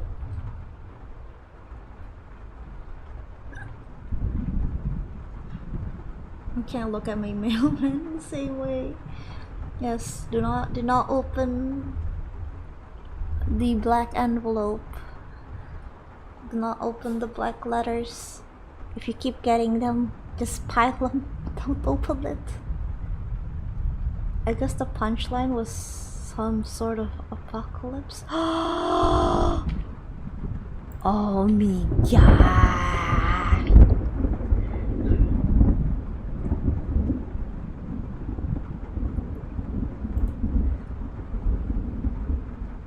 Shit.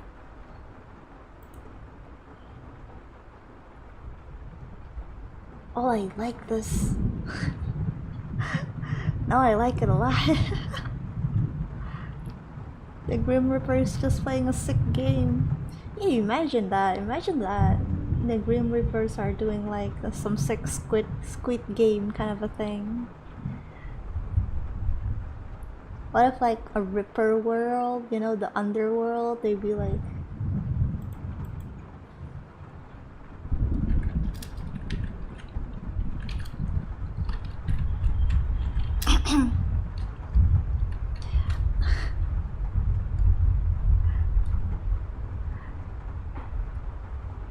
What if it has money inside? No money. No money inside.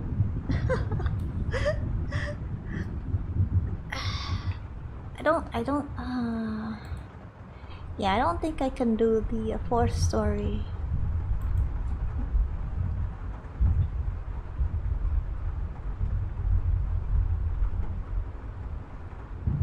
But I don't mind if you mind. If you don't mind.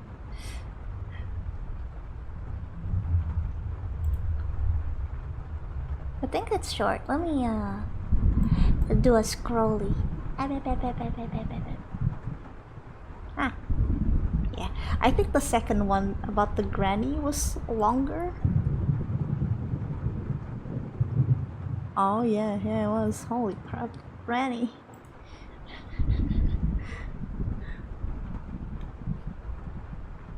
Dang, what if it has Sculpaka fan art on the back of the letter?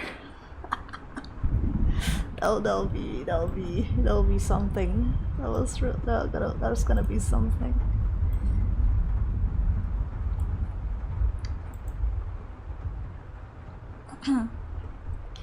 Would totally open Annie's letter with Sculpaka on it. I would too, you know. My dream. I really want a Sculpaka merch. I want to make a Sculpaka plushie and beanbag. I wanna have them. I wanna hug them all day. I think that'll be the best thing in the world. Ah! Hey, we got a coca. I wonder, where's it from? Oh, I'm from Yun. Boo, thanks for creeping me out. Can you do bed checks for this one?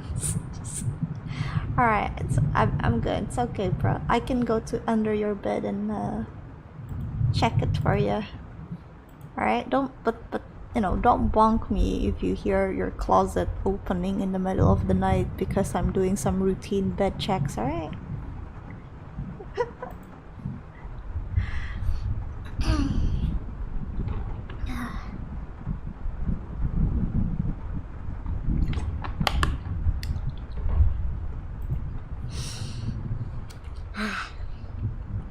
Thanks.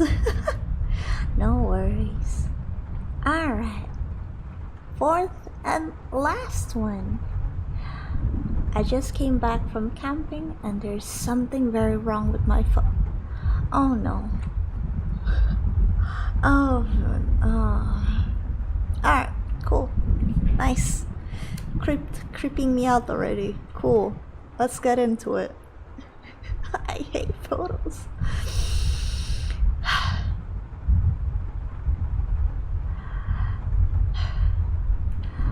Last night I came back from one of those mental health camping trips where all you bring, electronic wise, is an emergency radio and a digital camera. Other than that, what I'm about to tell you, it wasn't actually insanely good for my health. Wow. I was struggling with my job for a little bit, and let's be honest, I was also struggling with life in general, but was able to simply relax. It what felt like the first time in few years to be honest, I came back a new person, a fresh slate to write the rest of my life on.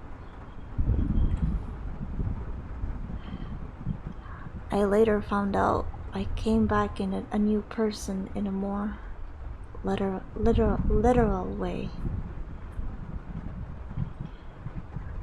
The camping part went smoothly. I enjoyed some fishing, cooked with a campfire, met some other people on their own retreat as well. You know, the normal camping stuff. I also took a lot of pictures. A week after I arrived, I packed up all my things and went back to my truck, ready to go back to my home. The ride back went smoothly, but I do have to admit, that first night of sleeping in my own bed rather than a cot felt so fucking good. I woke up this morning and decided to go through my photos before heading to work to see what I wanted to download to my computer and what I wanted to trash.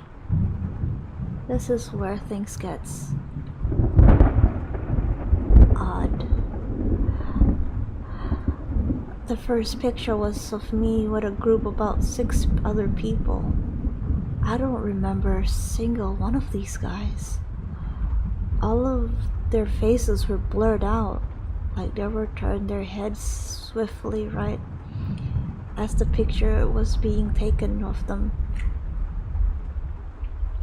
We all had our hands around each other, and the girl next to me was getting really close and personal with my waist.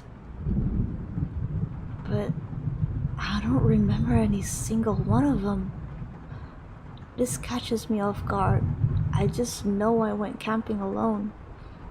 But from the looks of these pictures, I can see my tent in the background, with a couple of other tents placed there too, all in perfect condition. It felt like I was staring at an alternate reality, like what could have been if I went in with a group. Eventually, I shrugged it off as maybe drinking a little too much one night and forgetting about a group of wanderers that just set up with me for the night. You know, a lousy excuse that made me feel less insane. Eventually, I scrolled through the rest of the pictures. Some of them are things I remembered, like fishing and cooking, but they always had other people in it, as if they were removed by my memories. And like always, their faces are blurred. Now I go to the second day's worth of pictures. At the start of the day, there seems to be the same pictures as before, except the guy all the way to the left wasn't in the picture anymore, just simply gone. Again, same process continues. The rest of the pictures that day are the ones I remembered, but simply with more people added into the mix that I don't. I look at the next day and another person disappear. The next day, another one disappear. And then another. Again, another ghost, continuing the process until there was just me and this woman left. Her arm around my waist, hugging me with a blurred face. I noticed that all of the tents were still there, but tattered as if they just got out of the storm, except mine, which was perfect.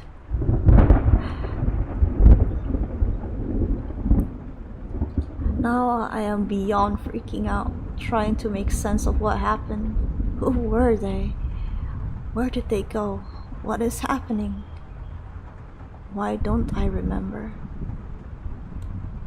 I look down at my watch and notice that I have been pondering over these photos for way too long and was a couple hours late for work. I shoved the camera into my bag, and since I was already dressed, and I ran to the car.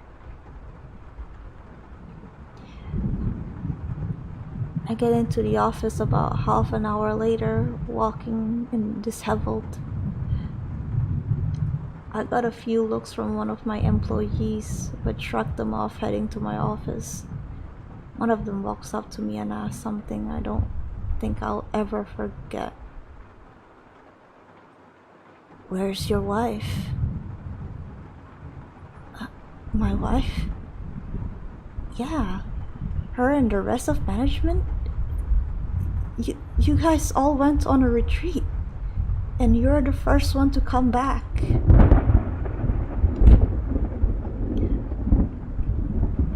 I look at my desk and notice a picture with all 7 of us from the original photo. I quickly open up my camera and go back to the first photo, matching the bodies up with each other to confirm their identities. Sure enough, they were the management I worked with. I still did not remember a single one of them. I scrolled to the last photo I've taken and see me. Only me. And 6 blurred bodies hanging, suspended from the trees behind me, with their heads all forcefully bent in a 90-degree angle. I noticed that my hands were both well within a few of the pictures as my blood went cold. Who was taking all of these pictures? I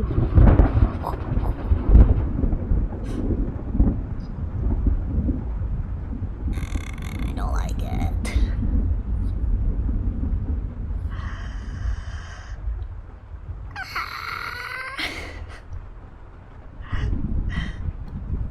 Well then, yikes.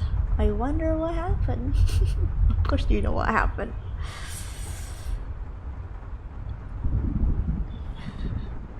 Real scared. I don't like photos. Anything with spoopies. I'm scared. That is not nice. Fuck. Sorry. Sounds like a fun camping trip. Sorry. Doesn't look like us. Yeah, doesn't look like it. That was a good. Yeah, I like it. I think the first one was creepy, but it does it does lack the punch a little, but the suspense was there. The first one has that suspense. I like it. I guess the credit card part kind of loses me a little bit. I think the second one takes the cake for me. The grandma? I think the grandma was really, really good.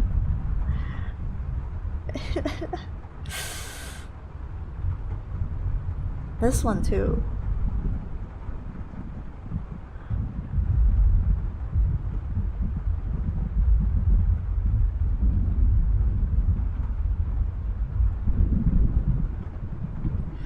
Oof. Dang.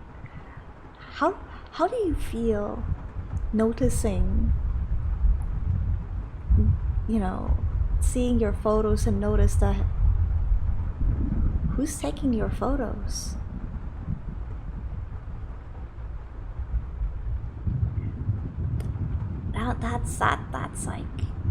That's a mind boggle. I wonder if it's like some fucking Blair Witch thing going on in the forest. We just don't know. Fun, very fun, yay!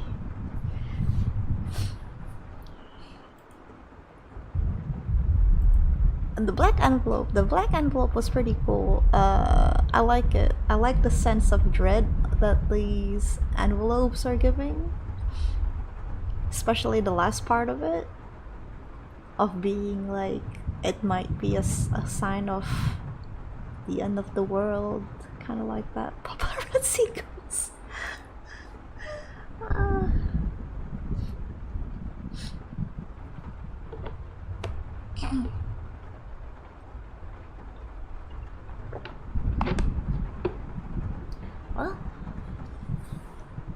Well, today was interesting. I never really narrate stories before. Oh, that was an experience.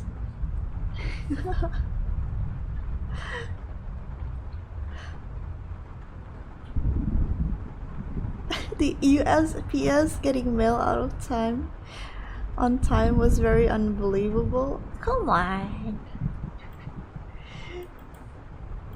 Why did that took the immersion off you? Yeah, what do you think? What do you think of the what do you think of the stream? How do you feel? How's the atmosphere? How's the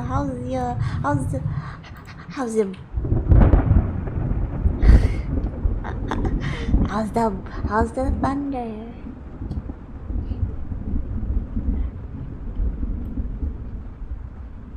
I'll be honest, I have family that work for the USPS. It wasn't realistically depicted.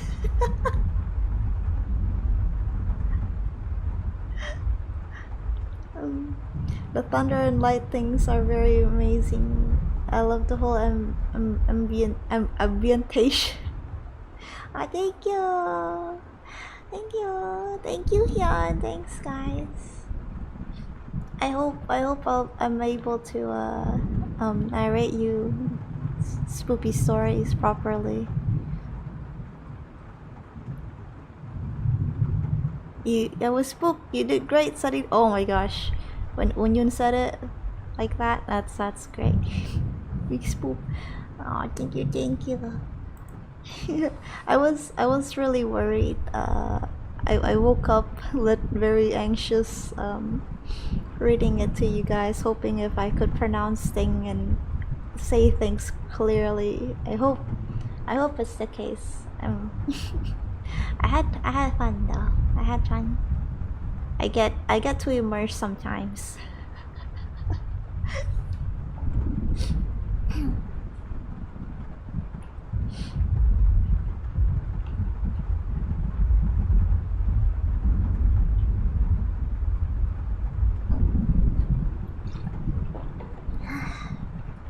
I was waiting for the Skullpucka's eyes to light up. Aw, nah. It's just a doll. Or was it? Was it a doll? You are Gwem. It's always great, but very much enjoyed the setting of today. Aw, thank you. I hope my voice doesn't throw you off a little bit.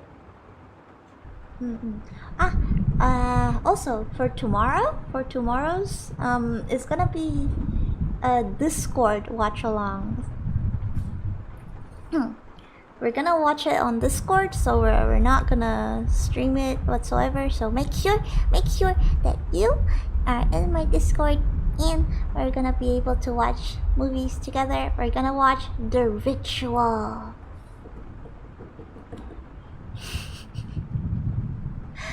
So yeah, Be sure to join the Discord if you haven't. The link is in the description below.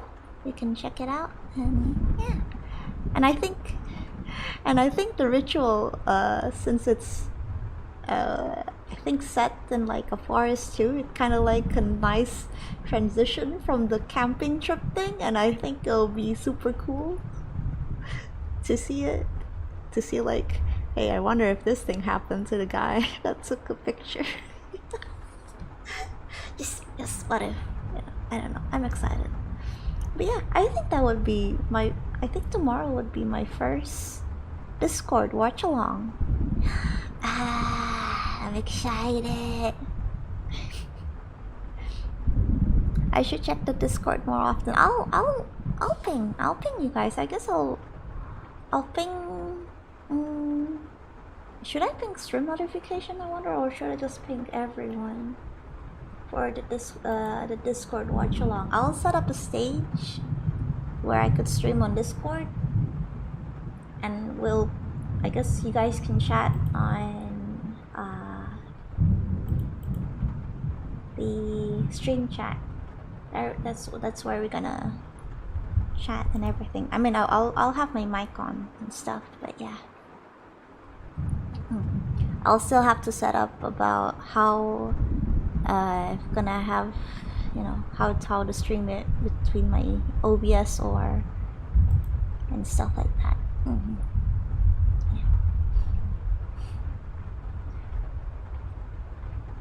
Well done, and the whole raining and thunder helped a lot. I try to keep the thunder timing properly, especially, okay, a little bit disappointed on the last bit of the letter, the black envelope, because it was clicked on the OBS somehow, and if I put it on OBS, it doesn't wanna register the command for it. So I was just like frantically clicking my button to make the thunder for the last twist, and I was like, why was it not coming out? I was like, oh shit, I missed it. I missed the mark. I was angry. Dang it. But yeah, the thunder was pretty cool, isn't it? Come to me, thunder.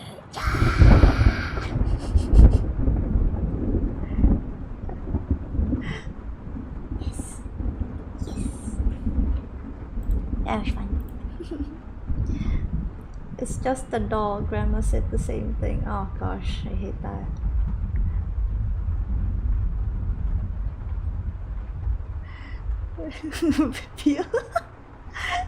I don't wanna be Zeus. I wanna be Thor. I wanna have Mjolnir. Mjolnir. You know. Sorry, I just want to chat a little bit before I go. You know how Indonesian read words as is, right? So MJOL, you know, NIR is like I used to pronounce it Mjolnir.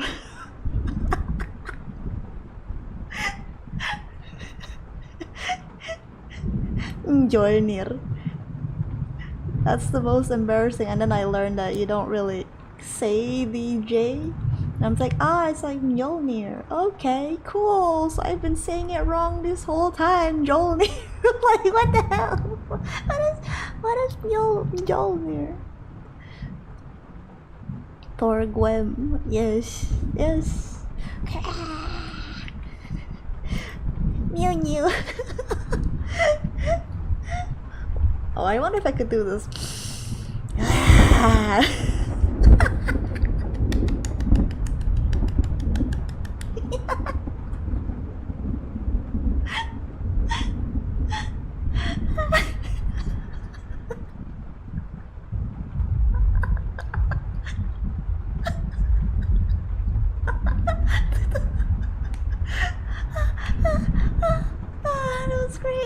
That was great.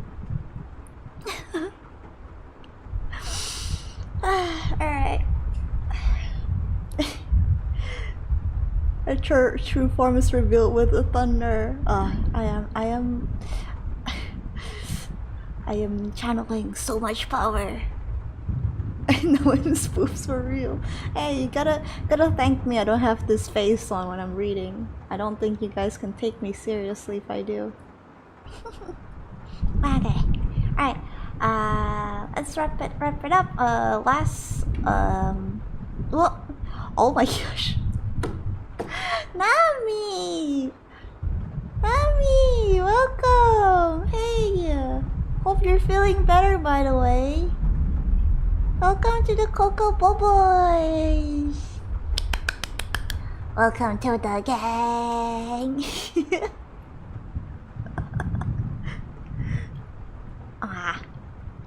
Welcome. Would have add to the spooky? I don't think it would add to the spooky unless I make myself even look spookier, man. The thunder sniff was amazing. Thank you. And now you have a nice glass of iced cocoa with ice. Welcome. Okay.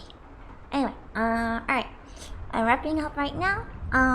Reminder that tomorrow we're gonna have a watch along on Discord, so be sure to be on my Discord, and I'll be in the same time. Let me check a little bit. No, it will be an hour later, so it's gonna be at 6 p.m. PDT. Yes. I'll put it on Twitter too, so you guys don't forget about it. Alright, okay.